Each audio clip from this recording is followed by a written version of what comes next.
Halo Bapak Ibu sekalian, ada pepatah mengatakan tak kenal maka tak sayang. Maka dari itu izinkan saya memperkenalkan diri.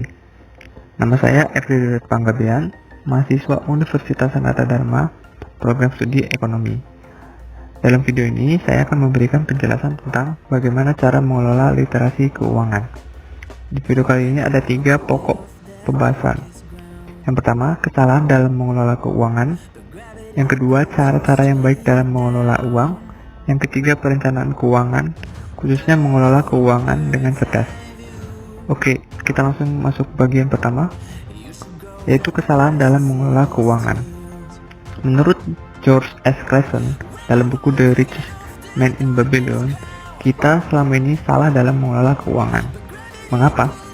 Langsung kita masuk contohnya. Di sini ada gaji 1, gaji 2, gaji 3. Nah, kita taruh semisal gaji-gaji ini nominalnya 2 juta rupiah. Nah, dari gaji itu tentunya kita akan menggunakannya untuk yang pertama kebutuhan. Lalu, yang kedua kita akan gunakan untuk tabungan sebesar 10%. Nah, dari tabungan itu 10% dikali 2 juta hasilnya 200.000 dikali 3 hasilnya 600.000. Itu tabungan kita. Nah, kesalahannya di sini. Dari tabungan itu kita gunakan untuk membeli barang impian seperti handphone, laptop, atau sepeda motor atau yang lain-lain. Alhasil tabungan kita tuh habis terpakai. Seharusnya tabungan yang 10% itu kita gunakan untuk investasi seperti membeli barang langka. Contohnya kalau lagi pandemi kayak gini, masker, disinfektan, atau sepeda.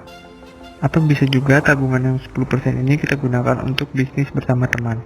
Intinya tabungan yang 10% ini kita beranakin lagi gitu. Jadi tidak langsung habis dipakai untuk membeli barang impian. Jadi kalau kita ingin membeli barang impian, kita membuat rincian baru lagi. Nah, rinciannya misalnya menabung dalam kurung 2. Jadi menabung ini tidak mengutak-ngutik dari hasil tabungan yang 10% itu. Seperti itu. Selanjutnya, kita memasuki cara-cara yang baik dalam mengelola keuangan. Tentunya, bagi kita yang berpendapatan, kita akan menggunakannya untuk memenuhi kebutuhan sehari-hari, seperti makanan, pakaian, rumah, biaya pendidikan, dan biaya pengobatan jika sakit.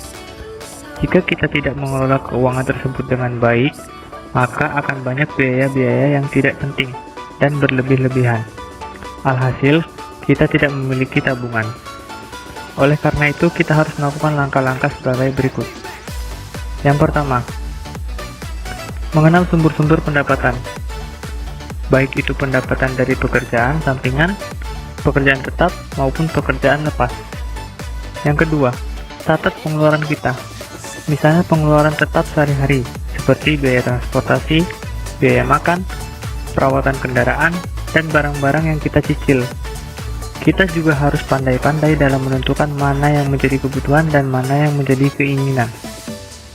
Yang ketiga, memanfaatkan produk dan jasa keuangan seperti bank untuk menabung, asuransi untuk menawarkan perlindungan risiko yang timbul, koperasi untuk memudahkan pinjaman modal usaha, pendidikan dan keuangan, dan pegadaian untuk memberikan peminjaman mikro dengan sistem gadai atau peminjaman aset.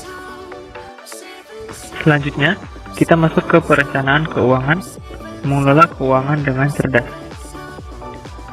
Dalam mengelola keuangan, kita harus selalu mengingat formula 40-60 untuk menikmati masa depan dan lakukan langkah-langkah sebagai berikut. Yang pertama, tinggalkan kebiasaan buruk, yakni menabung dari sisa.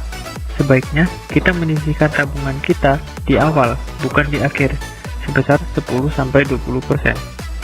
Yang kedua, cadangkan untuk asuransi sebesar 10%. Yang ketiga, dana sekolah sebesar 15%. Yang keempat, bayar cicilan dan pinjaman hutang agar harta benda kita tidak disita sebesar 30%. Yang kelima, membayar segala kebutuhan rumah tangga maksimal 60%.